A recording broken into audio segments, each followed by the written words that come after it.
All right, so now I'm going to introduce our speaker, John Hedtke, and as it happens, John has written his own introduction, which I'm going to read from the screen here. John Hedtke is the award-winning author of 27 books. He has over 30 years in the software business and technical writing, and over a decade in technical publications management. John has developed and written documentation and books for many leading software products and has received 26 writing awards to date. A complete list of books, articles, projects, and awards can be found online at his website, www.hedtke.com. Of course, you have to spell Hedtke properly, Hedtke.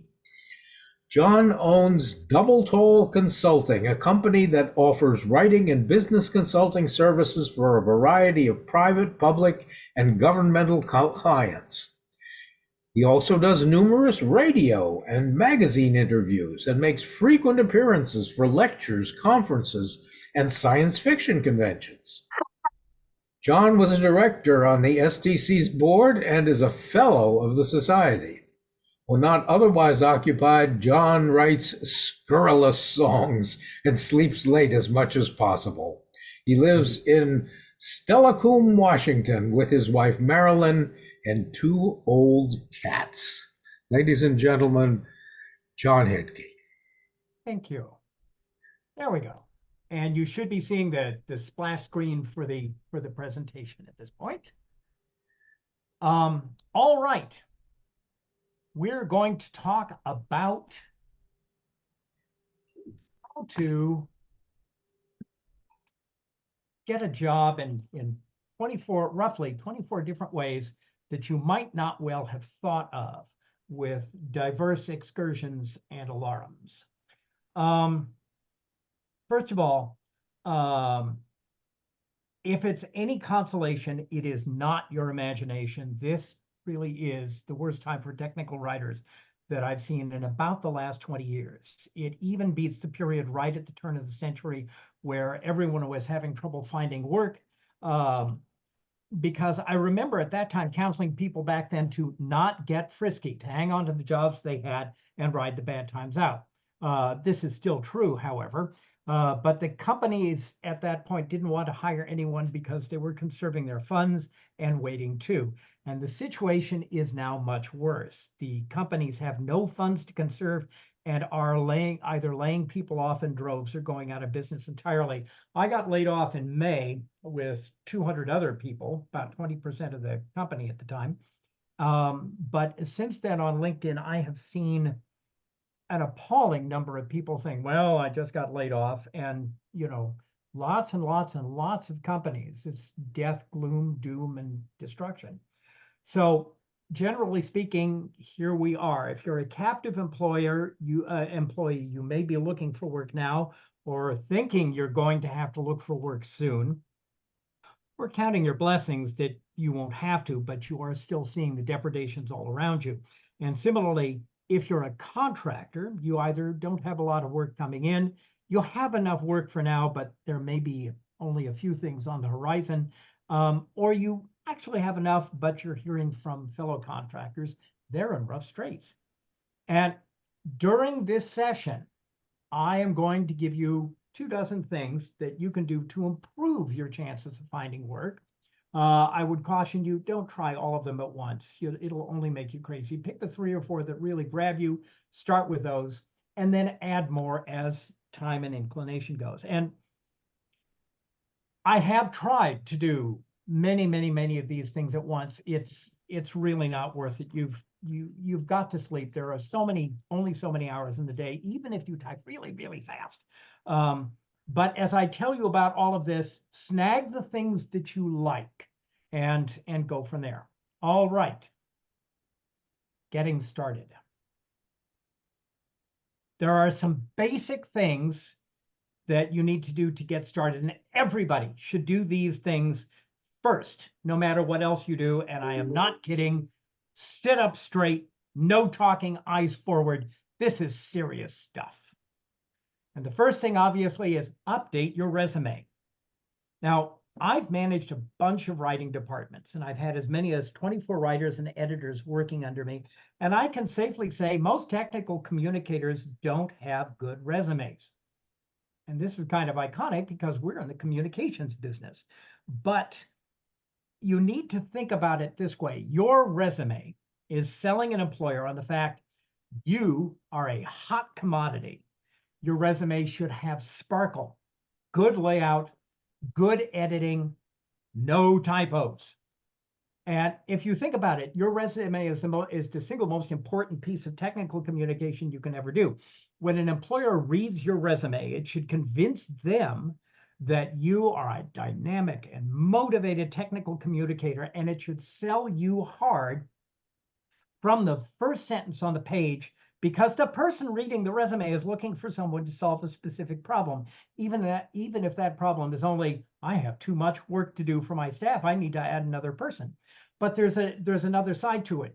If you can't convince your potential employer with your resume why they should hire you, why you are the product that is selling, how much less are you going to be motivated to sell the product that they're wanting you to document? If you're not that invested in selling you, where it makes a difference, why should they be worried about how mediocre you might be when you're selling a product itself for them?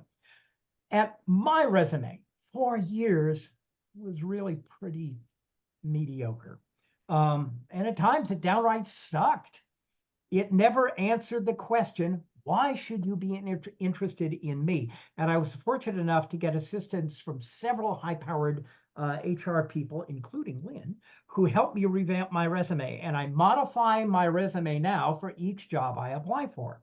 And by the way, I want to mention a trick for people who are actively involved in job searching or may be so. I set up an applications folder within my jobs directory on my G drive.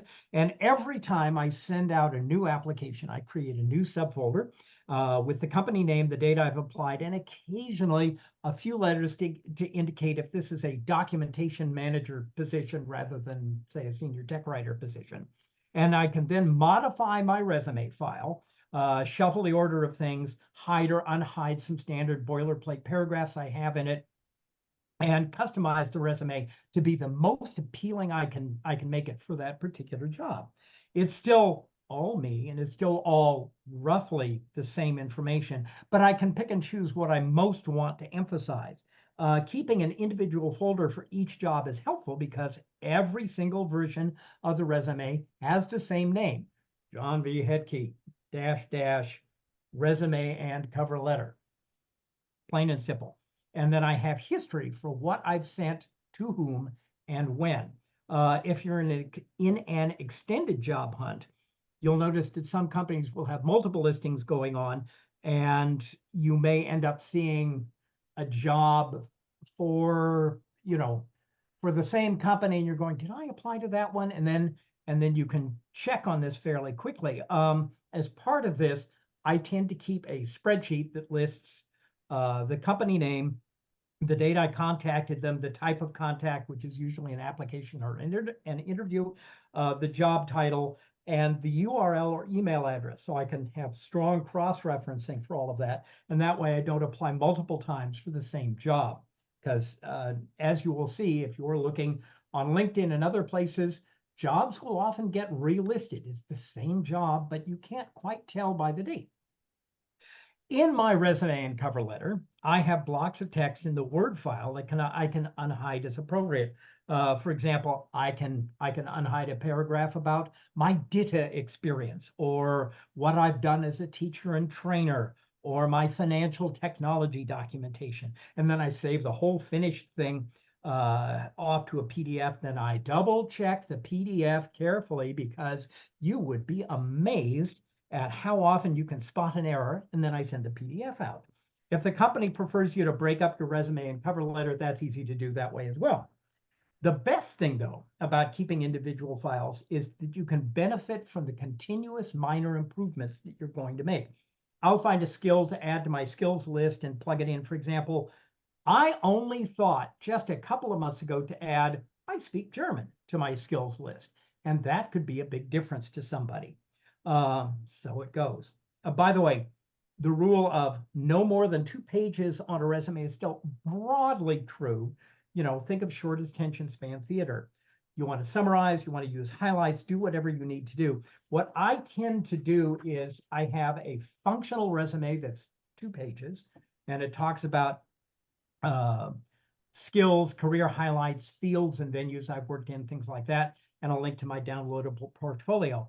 And then I have a single page, a third page of work history going back about 14 years, and that's 5 companies. And then I have the cover letter at the end of it, which is about 1.5 pages. The chapter, by the way, might want to have a local resume workshop so everybody can get together and workshop their resumes, and where they bring them in and share them with everybody, and then everybody mashes on them, and then people get sniffy about it and go off and make fixes and come back and you try it again. Let me get back to that no typos on the resume thought for a moment. For somebody in our line of work, having a typo on your resume is the equivalent of going on a first date and having spinach on your teeth. And my favorite bad resume story is from 30 years ago. There was a guy named Dave, knew him from the SDC chapter, wonderful guy, liked him a ton, thought he was a good writer, and he kept saying, I want to work for you. I want to work for you. Okay.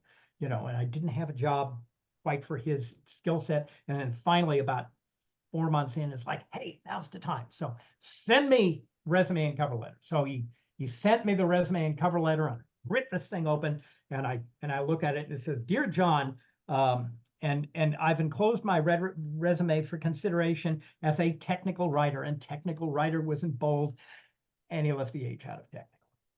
And I was like, oh God.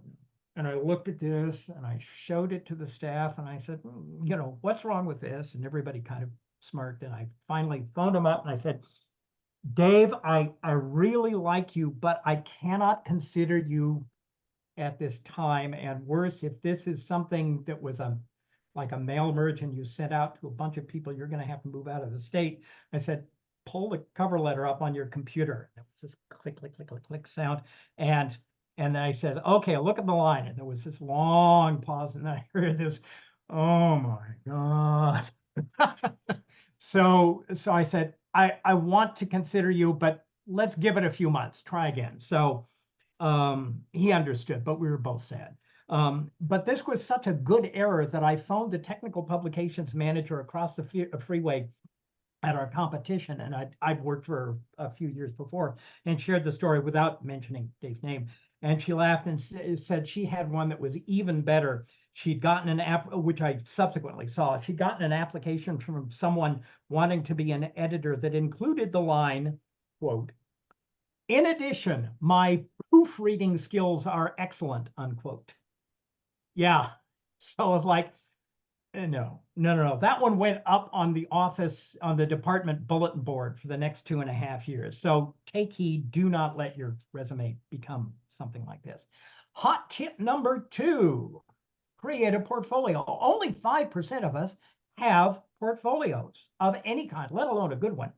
Coming to an interview with a portfolio can make the difference between getting a job and hearing about it. Again, the chapter may want to do a workshop on portfolio creation. I keep my portfolio online these days because 99% of the jobs I apply for are remote. I haven't done an actual in-person interview in several years. Now, there are some very attractive PDF presentation formats, but even a zip file with a directory document will provide a lot to employers who want to consider you. Mind you, if you're likely to do even a small percentage of your interviews face-to-face, you'll want a physical portfolio for the oh wow factor when you're right there in the office. And Lynn, that was a tip from you too. You can use a 3-ring notebook with sheet protectors. I personally had previously used one of those great big art, black art portfolios with the zipper, and it was just too bulky and not worth it. Tip 3, evaluate what you've done already. Now, told you to do your resume and portfolio first because you need to be ready right now with what you've got on hand. If a job opens up right away, you need to respond to it as best you can. But once you've updated your resume appropriately with no typos and done a portfolio, you should evaluate what you've done so far to get an idea of your skill sets. And as part of this, you're likely to go back and iterate and redo portions of your resume and maybe even your portfolio, but that's okay. You should always be ready to rewrite and restructure your resume and portfolio to sell yourself that much better. As part of your self-evaluation, you may want to examine the work you've done already in your career to see if you can improve it, or if it points to a hitherto unconsidered direction. If you're a writer, well, somebody mentioned when we were nattering about COBOL, and it's like, yeah, I haven't thought about doing programming for a very, very, very long time. But given what the money is like out there potentially for all of this, I need to talk to a technical recruiter and say, so if I brushed off my COBOL skills, which were really great, and then combined that somehow with being a senior technical writer, how much money could I really make? So if you're a writer, you might want to look at things and say, I'm going to hire an editor and refine my text through iterative feedback. The editor can offer suggestions on where and how you can improve your writing, and then you can rewrite something, and so it goes until you've worked some of your own personal kinks out. 4, add some new skills. The dread add some new skills. Our jobs as technical communicators require us to continually absorb new information and technologies, which is something we rarely have time to do. But picking up a new skill or two can often be done in as little as a few weeks of study. How about getting an A+ certification, or more complex but well worth it, a CISP? How about becoming proficient in developing online help if you're not already, or doing substantive or developmental edits, creating web pages, including using CSS and WordPress. Right now, for example, I am learning AWS, so I can get the basic AWS certification. Now I've got a small study group and we meet on Mondays. So I'm learning more about AWS, and that'll automatically translate into Azure, at least as far as vocabulary and concepts go. Expand your skills into illustration and create digital graphics. Learn a programming language like Python. Learn FrameMaker or Madcap Flare or RoboHelp if you don't have any of those. All of these are potential things that can add bullet points to your resume that are worth considering. And by the way, I recommend that absolutely everyone here learn the basics of AI, because it's going to be a big part of our jobs and it will make you enormously competitive right now. Many vendors, by the way, offer free webinars on their tools and on tools independent technologies. Moreover, you can, like Madcap Flare. I was looking at something about Flare, and I have not had occasion to use it on a job, but I did want to find out a little more about it just to make sure I understood what I might be getting into. And I downloaded the Madcap Flare 30-day free demo, and there is also, they have some lovely tutorials, video tutorials that kind of gave me all the vocabulary and concepts I needed to understand what I was doing. Hot tip number 5, read more books and magazines. A number of years ago, Carol Tom Thiel pointed out in an article entitled, "Are You in the Top 5%?" that only 5% of people in any profession read even a single book a year dedicated to their profession. If you read a book a month about your profession or your industry, at the end of the year, you're going to A, have read 12 books, and B, you'll find you've got a lot of new knowledge that you're itching to use, and you're going to be way ahead of your peers. There are a number of books you can pick up that will help you acquire a number of skills on your own. As a writer, if you've not already done so, start by reading the Chicago Manual of Style cover to cover, and possibly even the Printer's Pal. Although we don't print much, knowing how we got here is important.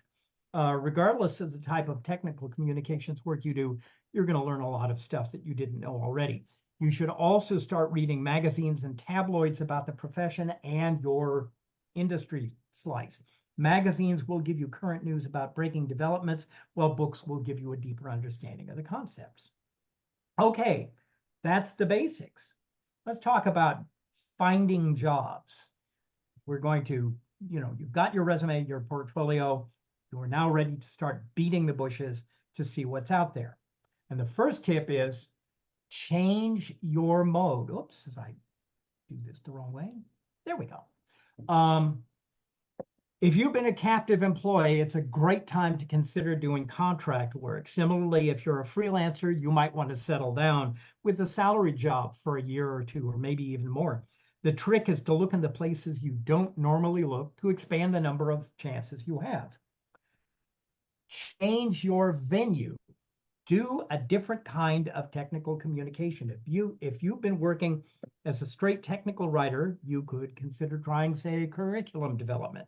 If you've been doing marketing, you could go for more technical documentation. You might make a bigger jump. Polish your presentation skills, try training, do web design, develop business white papers and procedures, which tend to pay awfully well, by the way. All these skills can be within your grasp if you've already been doing basic technical communications work of one kind or another. You simply need to learn some new techniques, some new terms, and expand your personal skill set. Let's see. Bing. Expand your geographic area. How far will you go to get a job? Now, excuse me, I don't mean you have to move, because there's really no upside to that. And things are universally kind of bad right now in any case. And the net effect of a move to search for a job is not going to be appealing to any but young single apartment dwellers like as not. But assuming a potential employer wants you to show up the office at least occasionally, and many still do, you should consider how much further you might be willing to travel for a job. I know you hate a commute longer than 20 minutes, but would a job right now be worth driving 45 minutes, even an hour? What if you could find a job that let you work at home some of the time in a hybrid situation? Many of the jobs that require you on site are doing that these days. What about if you have clients in a city 2 hours away, but you can work with them remotely most of the time? Some years ago, I did a consulting gig in Beaverton, Oregon, which is outside of Portland, and was living in Eugene at the time. And I ended up, it was making me enough money that I ended up moving to Beaverton, taking a little 2-bedroom kind of bachelor generic apartment, and then I went home on the weekends. So this is a possibility, and a buck's a buck. Now, the issue of working remotely is indeed not nearly as big an issue as it was 5 years ago, because technology plus COVID have emphasized the value of working remotely, but not all jobs are remote. Even jobs that could be remote aren't. A lot of employers require at least partial attendance, and some have actually put their foot down and said, you need to show up in the office 5 days a week once again, and it's like, and they are seeing some attrition as a result. People have gotten spoiled. I've certainly gotten spoiled. You should also sign up with a lot of agencies. Now, this is not normally the best idea, but these are slightly different times. Whether you want full-time employment or just another contract, be sure to sign up with at least 3 or 4 agencies and or recruiters. Sure, there is going to be a lot of competition for any job that comes in, but it's as good a way to keep your hand in on one of the more conventional routes for finding work. Make sure you call or email your recruiter at least twice a week to see what's happening. It'll keep your name kind of on the top of their head, so that when a job does come in, they may be more likely to think of you. Make sure you keep the agencies up to date with major revisions to your resume. Not every time you add a word, you'll piss them off. And to let them know when you're not available. And please note, this is not necessarily the same thing as saying you have work. You may always want to take something in on the side. My favorite job hunting site these days is LinkedIn, with the secondary of Glassdoor. I'm also signed up on others. Indeed occasionally has interesting listings. Monster, I cannot for the life of me train Monster to say, this is what I'm looking for. Please tell me, about senior tech writing jobs, documentation manager. And so I keep seeing, oh, you could be a pharma sales rep for 22.50 an hour. It's like, just piss off. I can't get the better of it, so I just ignore it. The trick for working with job boards is it is my understanding, and our recruiters here may be able to correct me, but when you post your resume, it usually goes on a list of resumes that have been recently updated, and the recruiters and hiring agencies tend to monitor these lists. And if you update your resume slightly every few weeks, you're going to keep your resume near the top without bombing the recruiting agency with, oh, here's another one. I remember years and years ago, there was somebody whose name escapes me. I can see his resume in front of me, who would send me a resume once a week, not always on the same day, but I'd get the damn thing every single time. And unfortunately, he didn't have any of the skills I really wanted as a candidate. Seemed to be a nice guy, but no, it just got to be an annoyance.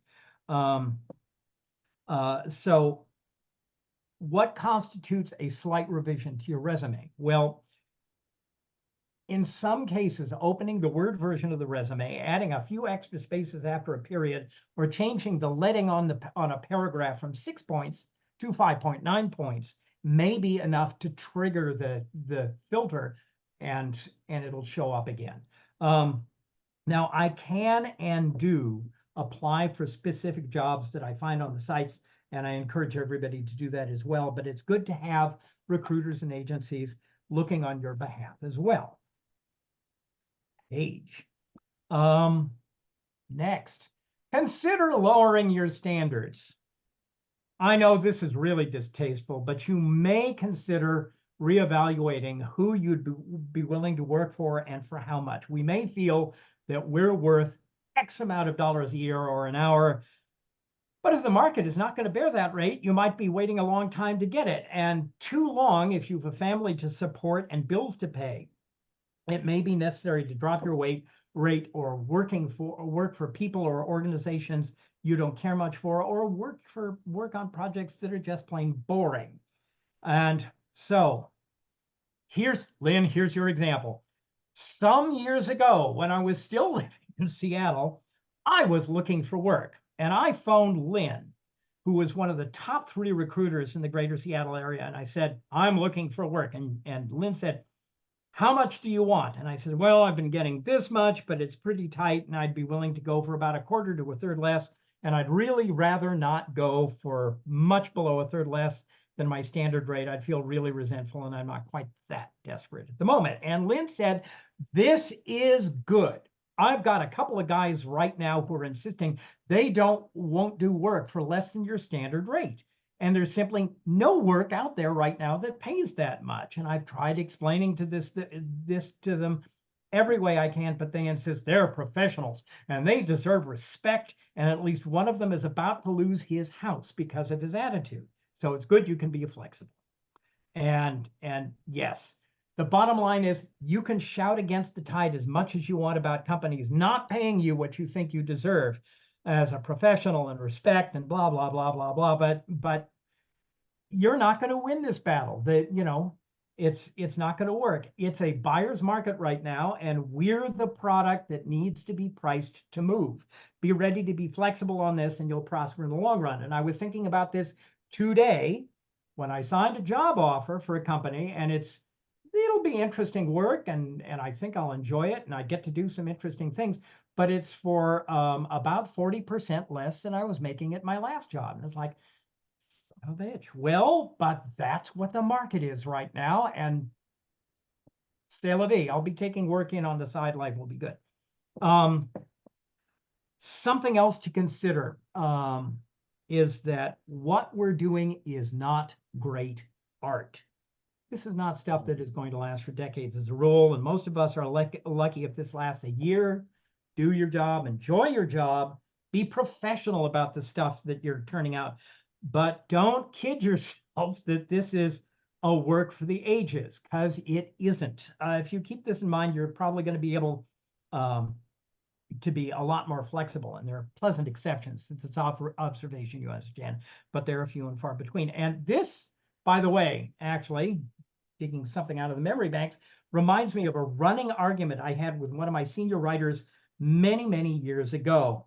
Um, uh, she was an English major, and she specialized in poetry, and she was good. She had a master's in English lit, and I happen to like poetry myself, but I write poetry in song lyrics and the occasional love poem for the babe. Um, Neither of which are the things that I'm getting paid to do as a rule. Unfortunately, this writer had a really hard time figuring out that what we were doing was first and foremost technical writing. It was hack work, basically.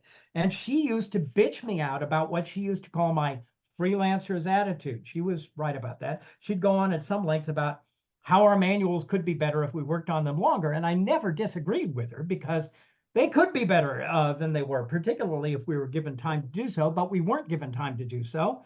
And it was my distinct impression and experience that the audience we were dealing with probably wouldn't notice the difference if we did. At that point, the marketing surveys at that company said that we were getting a 92% meets or exceeds customer expectations with the documentation, something I will stack up against absolutely anybody. And killing ourselves to make that additional 8% didn't seem worth it, nor even achievable. So in response to all of this crabbing, I ultimately developed Hedtke's law number 6, which is, I know it's not perfect, but it's Thursday. And if we didn't ship the manual on time, on deadline, we'd get beaten up for it. And if we didn't make deadlines often enough, we'd all lose our jobs, and we could take consolation in being on the moral high ground all the time as we looked for another job. Furthermore, I said, if we weren't given the resources, the time, or the prior planning necessary to create perfection, I was not going to beat myself or the team up trying to do it. I remember on a couple of occasions saying, we don't have the resources. Everybody here tends to work more than 40 hours a week, though it was, I really tried to cap it at 45. And do you feel like putting in more uncompensated overtime?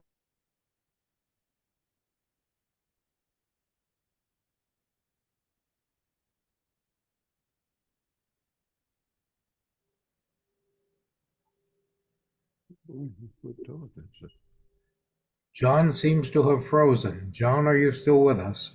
Oh, so John, I was just going to check. I thought maybe I had. So John froze. Okay. Oh, cripe. Well, he said I he I had, hate I hate when that happens in the middle of a sentence. yeah. Well, he said he had bad weather to deal with. So That's true. we'll see if he See if he reappears, uh, or if he even knows he's frozen. well, I think he's dropped now, right? It looks like he disappeared. Good. Okay, let's see if he managed to get logged in again. I hope so. I think I'll pause the recording. John, are you back with us? Power flicker, and of course I'm rebooting, and I get that dread message, don't do anything, we're installing an update to Windows. And it's like, oh, just die, so all Oh, right. okay. Well, we paused the recording and we Oh, okay. started it again. So Good. wherever you were, just Gi- keep yes, going. give me a moment to pull that file up here. So anyway, where was I made a note. So it was my desire to have everybody on the team sleep as much as we could arrange. And no, I kept saying that it was not a moral failing to turn out something less than perfect. And and I never, unfortunately, could make her understand this. And she basically spent a couple of years, excuse me, making herself unhappy unnecessarily. But this is not great art. And let's see, I'm going to skip that. And that goes there. The real problem I'm underscoring is that if you've got unreasonable standards that can't be met, that aren't practical, bizarre expectations, it's not going to go well. If people like this have been able to relax their standards, even a little, they would have been much, much happier and probably a lot richer too. So I guess if the moral of the story is, if you find yourself in a similar situation, you want to consider, if you're putting a lot of energy into being right rather than happy, you have probably made the wrong choice. Now let's see here. I need to grab my screen share, and then we will be back in place. Thank you all. Share screen, sharing. Where the heck has it gone? There we go. I've got too many windows open. All right. And you should see just the hot tip number 10 now going to hot tip 11. Basically, we're now, we've talked about expanding your presence in as many venues as possible. If you're a pro of any kind, but you're not online, cash it in. You need to get online, damn it. It's time to grab onto the 21st century at this point, given that we're about a quarter of the way through it. So first and foremost, you want to build yourself a website, a professional site, that is. Everybody needs their own professional website these days. And I'm not talking about a personal website with pictures of the cats and the kids and so forth. I'm talking about one that shows your professional side. You should list your skills, your background, the things you've done, the things you're pursuing these days, a combination of a resume and a cover letter, probably. Have your own domain, obviously. They're inexpensive and easy to get, and it adds a touch of swank to have your email coming from something custom. I have hedtke.com. I've had that since 1995. And so I have email, coming from John at hedtke.com, and I admit that I kind of like it. Having a custom domain means that you get mail at something that looks a little swankier than AOL.com or Comcast.com. I know people who still use Yahoo and Hotmail, and it's like, okay, fine, but this is not really, really professional. And by the way,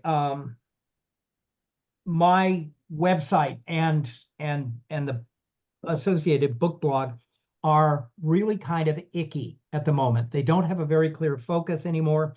There is poor navigation, and there's a less than professional look and feel compared to contemporary standards. So I'm having them redone, and they'll probably be done in 2 or 3 months. It's moving slowly, mostly because people are doing it for me for free. I like doing it for free. Your excuse me, your domain name should be carefully chosen because it will reflect your business and business outlook.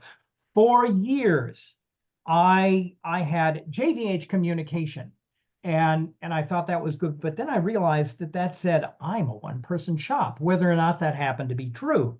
So I've been Double Tall Consulting for about a decade, and what that name says is I'm a 4 to 20 person boutique, medium-high boutique consulting company that handles documentation and many other kinds of communication consulting issues, which actually happens to be true. And in addition to which, it also lends itself to very nice coffee-related logos. Question, do you put your resume online in a downloadable format? Answer, I don't put my resume online in a publicly downloadable format for 2 reasons. First of which is I want to know who's got it. I have my samples available for a private download, and that is done off a link that you can see on the resume when I give you the resume. And because I also update the resume for each and every job, I don't have a quite generic resume and cover letter. And so it's not quite one size fits all. It's one size fits most, but it's still not optimal. I have heard people say, in addition, having your resume online lends itself to identity theft. I do not know if this is true, but it does seem likely. So I'm willing to not have it and just send my resume and so forth out on request. All right, next tip. Develop a social media presence. Oh, I didn't get this slide. I meant to take Twitter out of here. Um, there are a number of places you really need to be visible. LinkedIn, Facebook, things like that.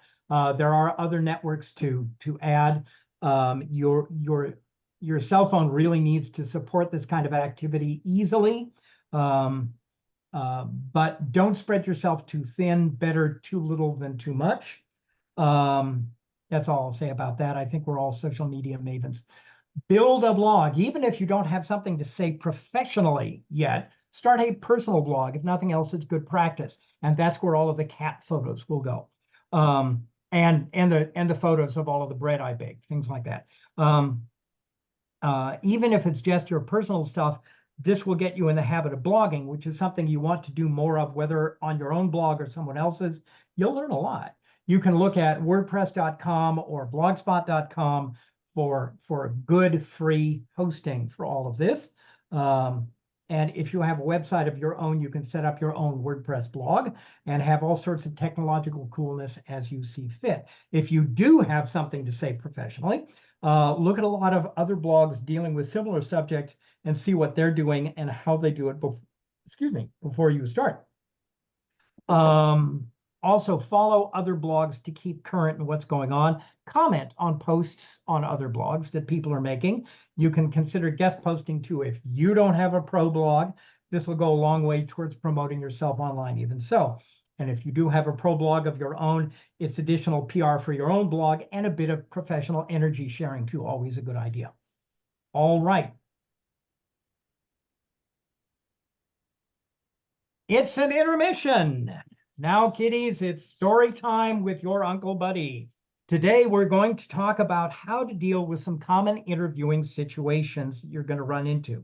There are a lot of stupid questions. There we go. There are a lot of stupid questions you're going to run into. The oatmeal.com has a list of the 5 classic stupid interview questions. And the first is, where do you see yourself in 5 years? And I was mentioning this when we were chatting many years ago in the dawn of time, 1986 to be exact. I was out looking for a job. I'd been a tech writer at an accounting software firm for a couple of years. And it was my first official job as a tech writer. And I survived 3 layoffs. They had them very regularly, but I didn't survive the 4th. Okay, fine. I was on the streets and I was interviewing with a woman by the name of Susan. And at one point during the interview, she asked the old, well, where do you see yourself in 5 years question? And I'd never thought much of this question even before this incident, but it'd been a long time since I interviewed and I didn't have a canned answer. So I thought about it and I thought about it and I thought about it and I thought some more. And 20 seconds had passed and I was still thinking very hard.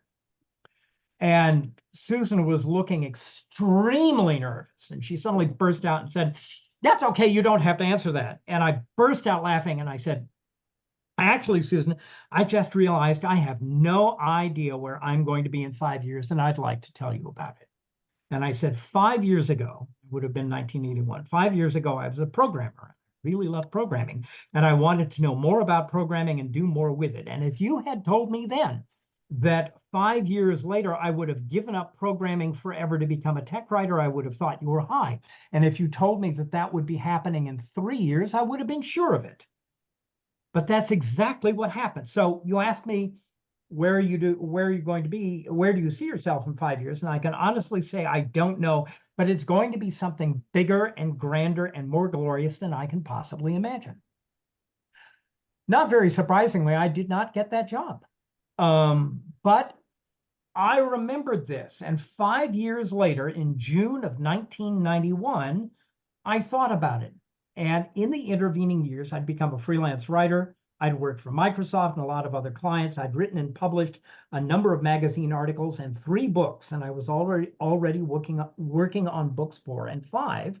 I'd managed a writing department for a couple of years. I'd won a number of writing awards, and I'd done training and some consulting for companies. And I'd helped found and then run a very popular group for freelance writers in the Puget Sound area.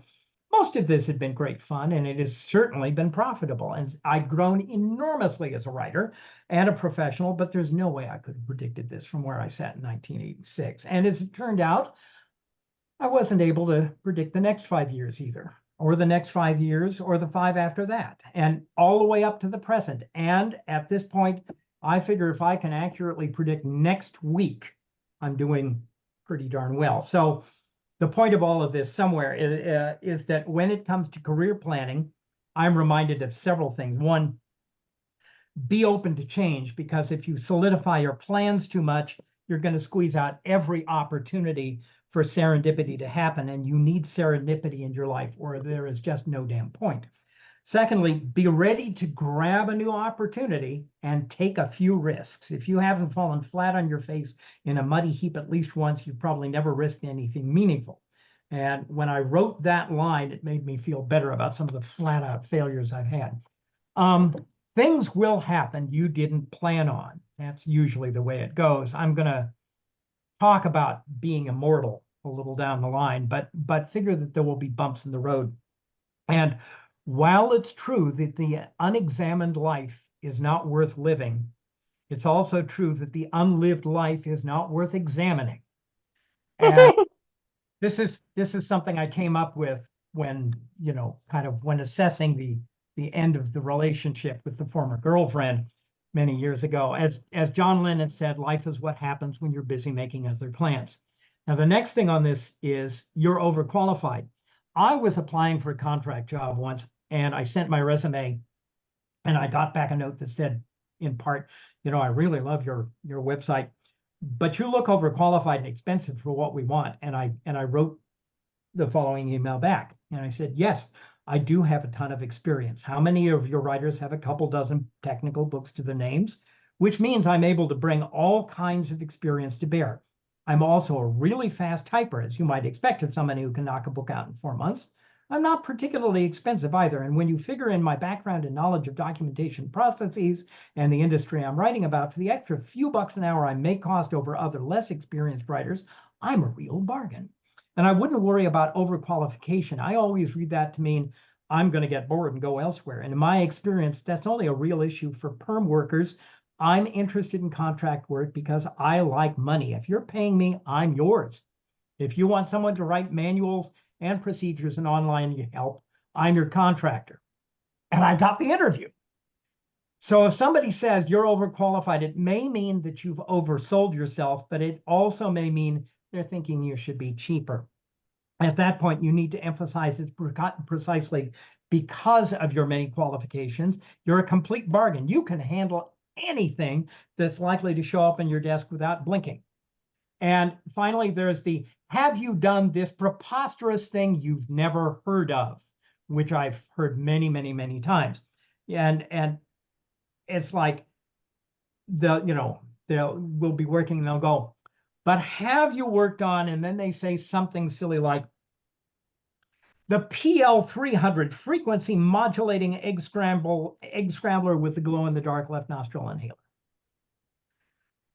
And they love to think that they're special and they're unique and doing something nobody's ever heard of. And it may be true that they're special and that they're unique, just like everybody else. And even that they're doing something that nobody's ever heard of before, but that doesn't mean they're doing something that is completely beyond the ken of human understanding.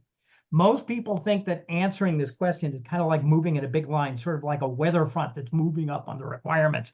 You hit this obstacle, you stop. It's like, yeah, I can do this, I can do this, but blam, I can't do this. Oh my God, I'll collapse in a heap.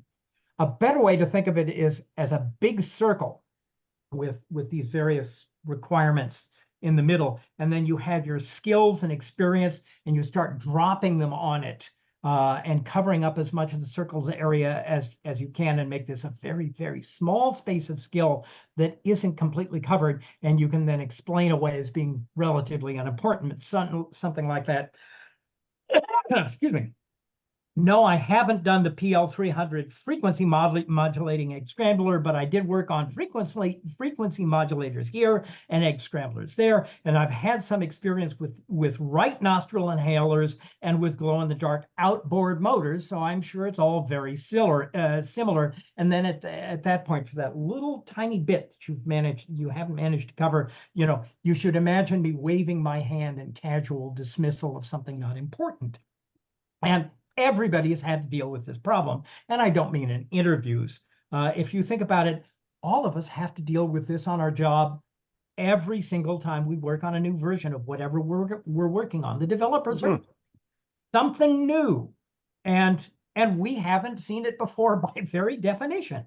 So you don't know anything about it, neither does anyone else, but you document it in any way because you go and you talk to people and you learn. Now, I'd like to qualify this by saying this doesn't work completely if the gap is too wide. The idea of why, no, I've never written disarming instructions for the Novamax nuclear warhead plutonium trigger, but is a sentence that is almost certainly going to end in tears.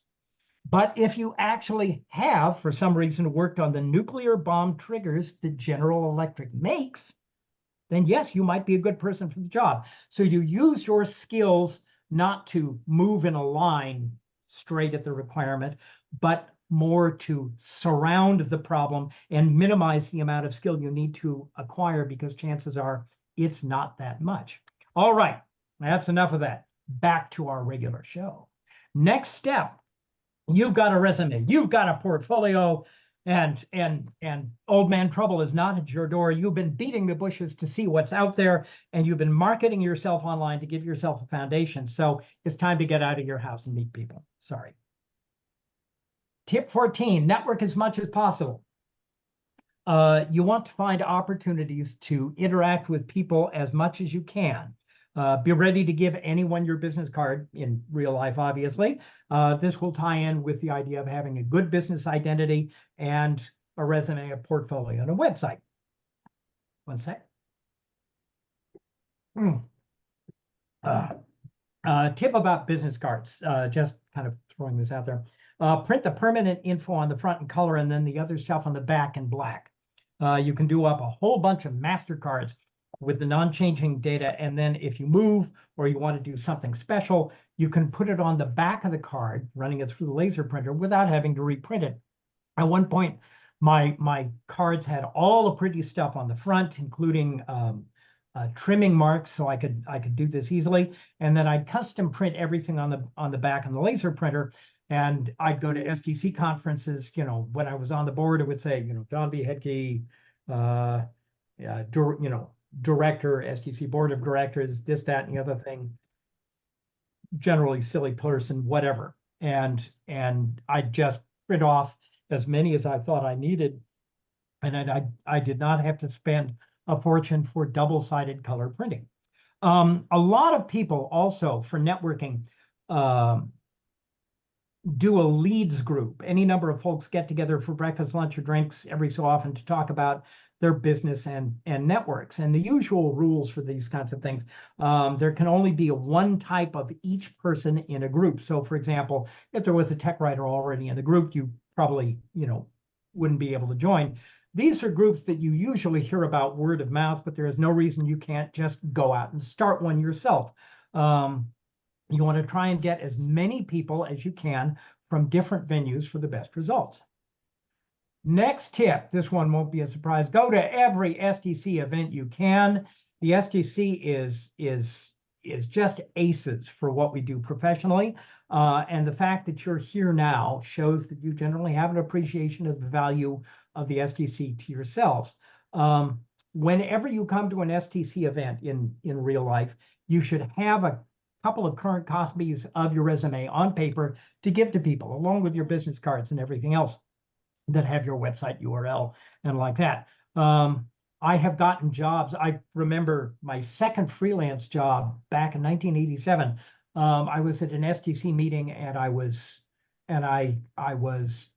putting my resume in the STC job book, and Elise Morris, that was her name. Elise was the job coordinator, and she looked at it and said, "I want to hire you." Okay, twist my arm. So that's probably about it. A lot of the idea is we can help each other.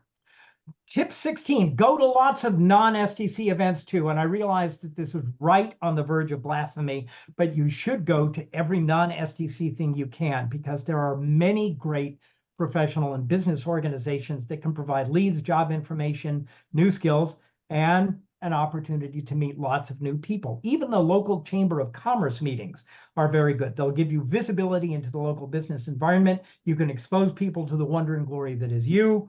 And while you're at it, you can tell people about the joys and wonders of SDC membership as well. Volunteer. Volunteering is an important part of your publicity. If you volunteer, you will develop new skills and lots of new contacts, again, with the contacts. Stuff to add to your resume, both in terms of line items and portfolio stuff, and it keeps you off the streets and out of the gutters. There are many kinds of volunteering. You can volunteer locally in your community. The STC is always looking for volunteers, as we all know. The Shanghai trade is not dead, but you can also volunteer to do presentations. You can do a presentation, well, like this, for example. You can do presentations at the Chamber of Commerce. You can go to your high school or just a local high school and talk about what it's like being a technical communicator. You can teach a class at the local adult education company. All of these will bring you into contact with more people and let you network and achieve more visibility in your area. And that is, of course, kind of what we're about. Tip 18, speak to groups like I'm doing here. A number of years ago, Home Office Computing Magazine, which I love, did a study to find out what successful consultants did versus unsuccessful consultants. And their metric was simple. Successful consultants were the people who were making at least twice as much as the unsuccessful ones. Well, that seemed pretty straightforward. And they found out, based on their survey results, that successful consultants wrote articles, got referrals, and did public speaking, while the unsuccessful consultants depended on advertising, cold calls, and mailing. Speaking in public is not something everyone does well or easily, and even for those who like it, it takes practice to be good at it. The biggest obstacle, usually, however, is fear. And I looked this up, and it's really true. 54% of the public in the survey, and I think this was an honest goodness Harvard survey, at the time, would literally rather die than speak in public. But I think we've all heard similar things, like would rather have a root canal, things like that. No, they'd literally rather die. However, I can tell you why this is. Humans are herd animals. And when you're up on stage and you're separated from the audience and the audience is looking at you, your brainstem is screaming at you that you're about to become food. And this is where this deep phobic feeling comes from. And when I am on stage and I'm feeling a little jittery, and I do get jittery when I'm on stage in front of a live audience, I tend to remind myself that it is relatively rare these days for a speaker to be killed and eaten by his audience. Participate in your alumni association. College alumni associations will frequently help you find a job. Again, more contacts, obviously. Never hesitate to find out if your alumni association has job services. Most of them do, quite honestly. And you may also want to do a little networking with the alumni group, with the alumni group for local colleges, just to see who's there. And you can volunteer with your own alumni association to provide career guidance to students. I have done that. And that's yet another networking opportunity. And it's worth noting that doing things for your alumni association can have surprising long-term positive effects, and you can front load your future. You never know who you're going to be helping. I went to college with Steve Jobs. Who knew? He sure didn't, not then. But I've helped my college's alumni association every so often by talking to people about writing and being an author and things like that. And along the same lines, I have used the college alumni association to help me take on interns whenever I was tech bubs manager. And then some years later, these people were frequently in a position to pass on information and occasionally even to hire me. One of them ended up working for me at 3 different companies, and I was terrifically pleased with her every single time. Now, oops, here we go. We're going to get into some really unusual stuff. I've talked about things that are going to appeal to a lot of people who don't want to do the things I've talked about so far. So we're going to come up with interesting stuff, but don't skip doing your resume and portfolio in your rush to try something new. Poof, there we go. Write magazine articles. You remember I mentioned that was a great way to get business. Magazine articles can pay shockingly well for the amount of work necessary to create them. Like $1.50 a word sometimes for 3,000 word articles that might take you only about 40 hours of effort to write. And I typically make between $50 and $75 an hour when I'm writing magazine articles, and they're usually fun. I recommend, if you like this idea, you buy a book called The Complete Idiot's Guide. You'll see this on the screen. The Complete Idiot's Guide to Publishing Magazine Articles by Sherry by Coffee, if you want to pursue this. The book is a little dated, but it gives you everything you need to know. You can also warm up your ability to write short, like 750,000, 1,500 words by writing for your local STC newsletter. For those who really want to expose themselves to avoidable risk, you can write a book. Now, I cannot emphasize enough, this is not a great moneymaker up front. I've done 27 books so far. This is an accomplishment that sounds really cool, and which proves I am now capable of committing the perfect crime because I no longer have any fingerprints. And I've said that for years as a joke, and then in 2016, I went into Homeland Security to get a global access entry card, and I have no fingerprints. They can't get my prints. So I guess I need to go find a perfect crime or something. Writing a nonfiction book is really, really hard work. It will do amazing and powerful things for your ability as a writer. It probably won't ever make you money directly, but I will hold that thought for just a moment.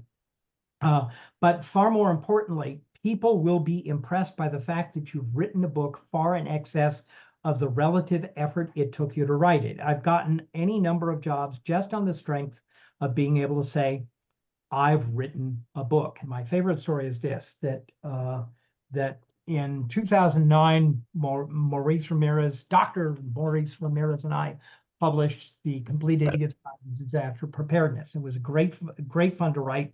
I got to write about millions of people dying. It wasn't about software at all. It was swell.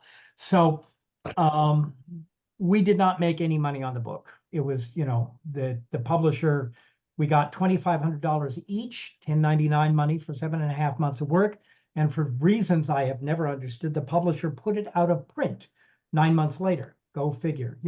They wanted the book. Why they put it out of print, I don't know. So I figured nothing. But a year after that, after they put it out of print, I was interviewing for a job with a subdivision of IBM for disaster failover and failback procedures. And I had my resume and it was an in-person interview. I had my resume and my portfolio, and I'm going, see, here's all of the technical stuff that I have done, and I'm very, very cool and like that. But then I got to the end, and the book is a closer. And so I said, now I have been skipping through my portfolio, and you really haven't had a chance to look at this, to appreciate the quality of my writing.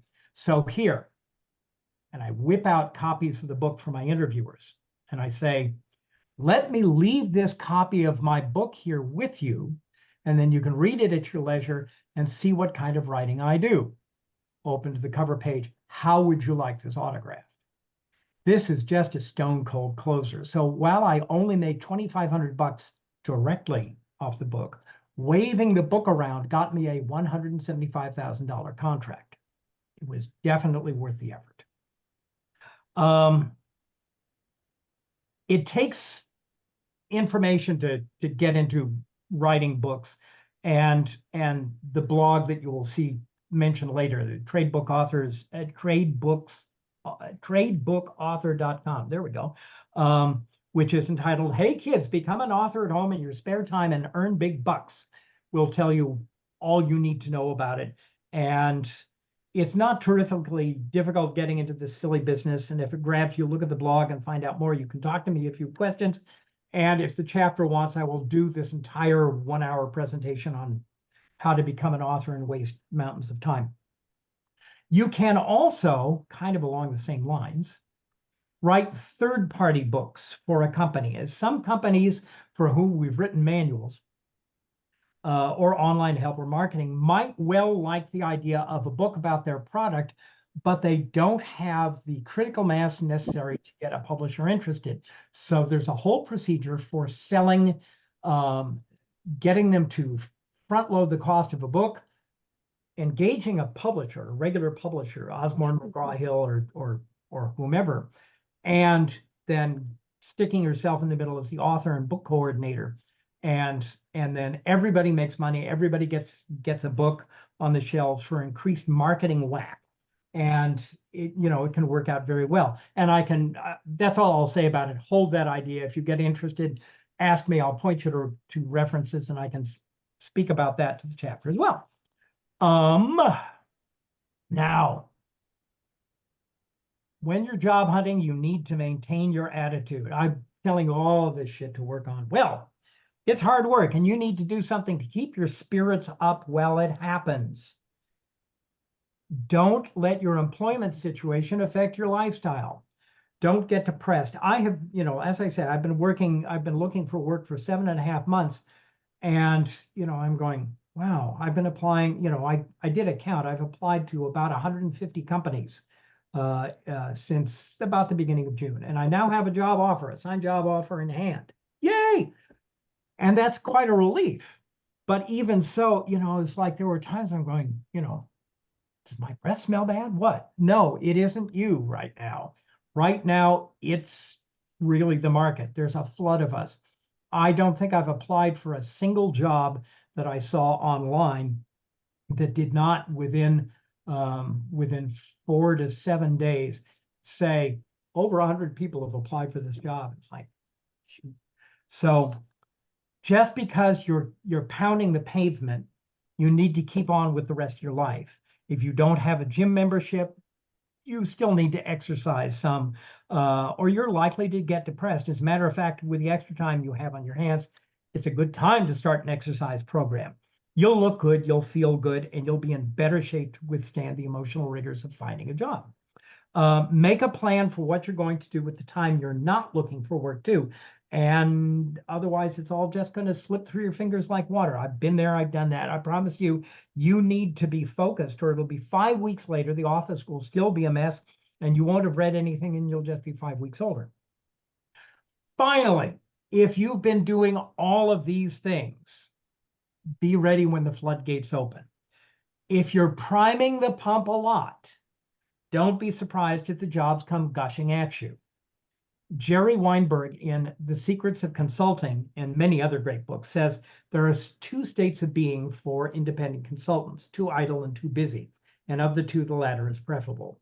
It's not at all uncommon for you to go through periods of no work and no leads, and then a whole bunch of jobs and contract leads just go, wham, we want you all of a sudden. If you're an employee, you try and budget as much time in your process as you can to allow for the possibility that another better job might heave into view, just as you're about to accept your new agreement. If you're a contractor, you're a little more used to the idea of multitasking on different jobs. Be ready to say yes repeatedly, and then, if necessary, scurry around and find other out-of-work friends who will help you fulfill the contracts. I've got a stable of like 7 or 8 writers that I know that I can usually hire, assuming they're available, for a decent contract, who I can depend on, and that they will do brilliantly. I would like to digress slightly and tell you how to be immortal. All of these ideas are going to help you if you're out there looking for work, but if you're already in a position to lend a hand to someone who's looking for work, you can front load your own future and achieve immortality at the same time.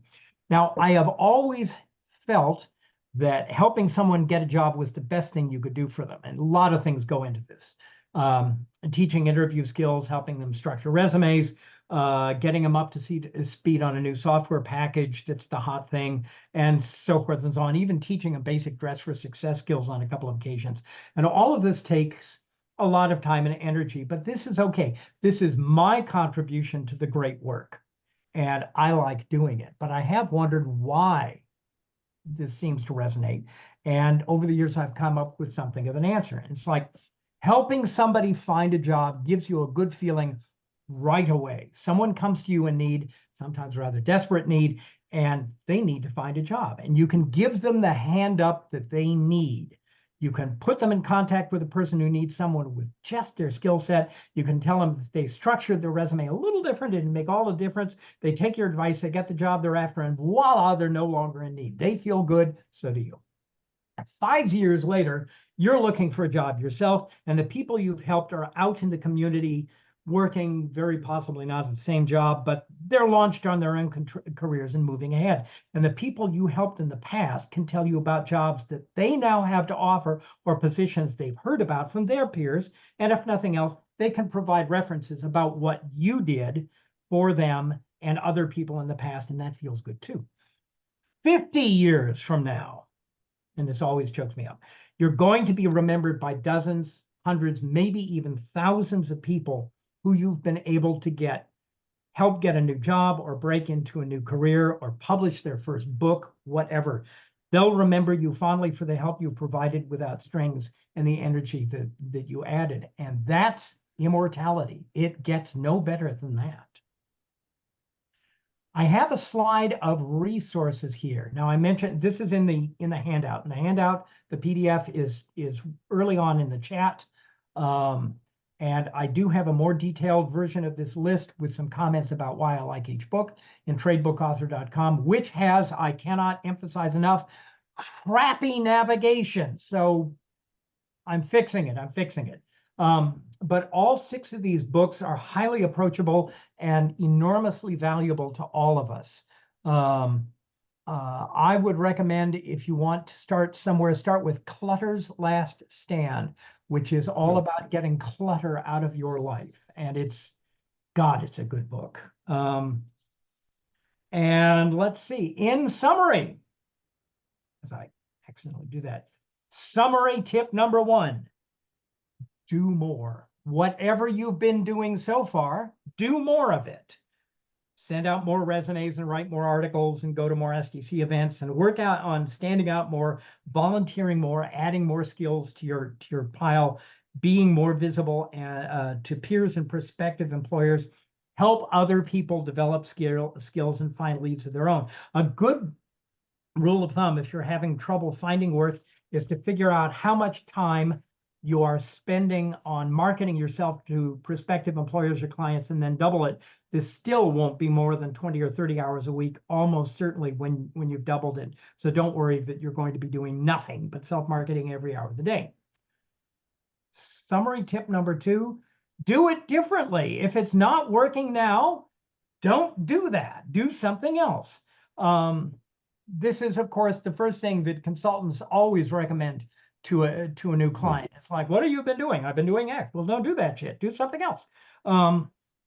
If you haven't been able to achieve any success with your current program, try doing things differently. Now, that can be any combination of the things that I have been talking about during the presentation, but remember, you need to keep injecting change into what you're doing as well, or you're going to start feeling burned out and bored. Finally, summary tip 3, have fun. Job hunting is hard. Finding work in hard times is really tough. Helping other people who are out of work in hard times is tough. And this is a time of your life, if you're out of a job, that may be scary, depressing, uncertain, anxiety-ridden, even impoverished. Being out of work can trigger self-doubt, anger, and frustration in anyone. Excuse me. Despite all of that, you should do everything you can to have as much fun with the process as you can. Relish the people you meet and the new skills you acquire. And during all of this, always remember a piece of advice from the great Zen Roshi, Bugs Bunny, who once said, never take life too seriously because it's going to kill you in the end. Thank you.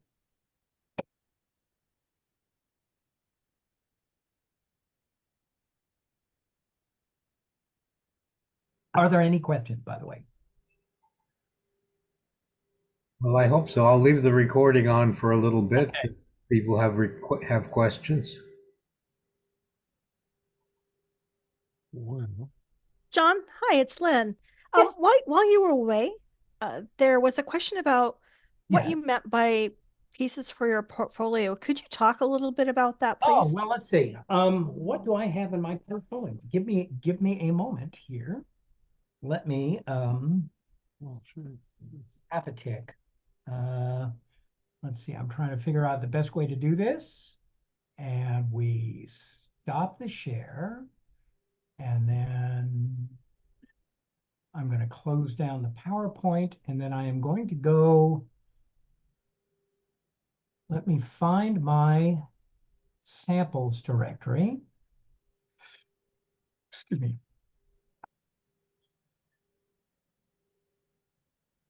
And then I'm going to open something. Oops, I'm going to open the wrong damn thing. All right. And then I'm going to share the screen again. I have two suites of samples. One is general writing, and then the other is management. So let's see. Now I share this here screen. And poof. And you should see something. And let's see. Let's hit F11. Very good. Okay. So this, let me maximize that a bit. This is the cover letter, the list of writing samples that I have in my general I'm a writer and I are cool. And so this says what you're going to find in it. So the things that I've put in, and this is alpha order, so there's no weighting for importance. I've got compliance and regulatory stuff where and this is demonstrating that I've written FedRAMP documentation, NIST 853 documentation, which I frankly love. NIST 853 amazingly good standard. A consulting job, a documentation analysis. I was hired by a large electronics manufacturer in Portland to come in and talk to them about saving money and increasing efficiency. And it was a good consulting gig. And I learned a lot, particularly about when they don't tell you what they're really after. What they were really after, it turned out, was they wanted to know, how can we keep laying off writers and cutting the documentation department while still maintaining some shallow semblance of the former glory that was Tektronix? And it was like, you guys are assholes. So what they really were saying that excuse me, what they were really saying they wanted up front was, we want to know, how to save money. They did not say any of the rest of this. And so I and my partner did lots of interviews. We got all of this done, and we showed how they could save $1.2 million a year on all of this. And so I got up and I'm doing my handoff presentation, and the director that I was, 2 levels down from on this assignment, about 5 minutes in, less than that, said, "But you're telling us what we already know to do."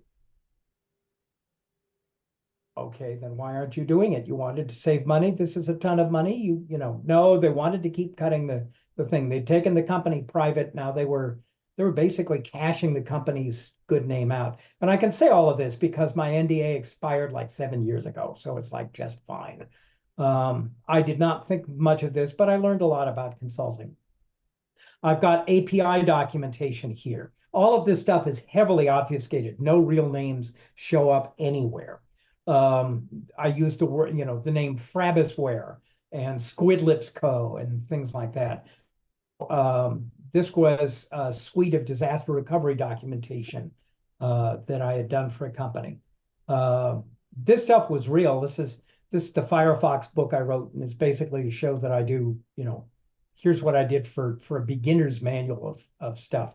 This was in 2006 when Firefox had just they hit their 50 million user mark at that point. And then a book on podcasting done about the same time, and chapters out of the disaster preparedness book, and then my world famous doc plan format and things like that. And then I put this in. This is the audience for this was senior technical users. And this came out of the Firefox book as well. And then a suite of articles for Alcatel on Bluetooth at all levels. I was one of the first people to be documenting Bluetooth technology. Then a magazine I wrote about hardened laptop computers, ruggedized laptop computers. And then I have like just a little page that provides links to a couple more of these sessions like I do now, and a chapter from a book on XML training that I had done. So this is showing I've done a whole bunch of stuff. Now and you should now see the management samples one. Yes? Is Yes. that good? Okay, so this is aimed more at showing, yes, I also know my way around being a manager, and I write stuff about that. So I have several articles on this. Choosing a software package. I've actually field tested that myself in buying a documentation control system. Several articles for I think BizTech and a couple of other people. And let's see, and then that same documentation analysis, and the disaster recovery documentation, the blank doc plan, and then a white paper I did for a company I worked for back in 2006. I ended up finding myself in the hotel bar with the CEO, who was a very nice man. I liked him. And we were talking about what was going on with the company, and he wanted information on what I thought we might do. And I ended up writing this about dealing with and processing change in the company. So that's what I put there. I mean, I could put other things, but frankly, this is probably a lot more samples than people are likely to really need. Knowing that I've got so much experience, I'm always trying to chop it down so I don't scare people. And so I go from there. Does that answer that question for whoever asked it? I think part of the question was about a physical portfolio too. Oh, I do much the same thing. It's like I'll have photocopies or even actual pages or printouts, whatever. I don't think I have any photocopies. It's all printouts or actual sliced out pages of real live manuals, and I'll have it half a sec. Let me see if I've still got this.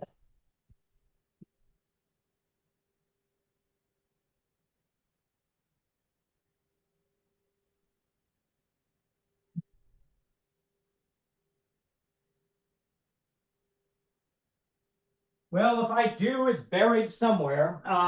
But in any case, I'll have pages of manuals I've done, or printouts of pages of manuals I've done, or online help, or websites, or whatever, in a binder, and I'll be able to say, oh yeah, and and then I wrote kind of a thing, and we flip through it.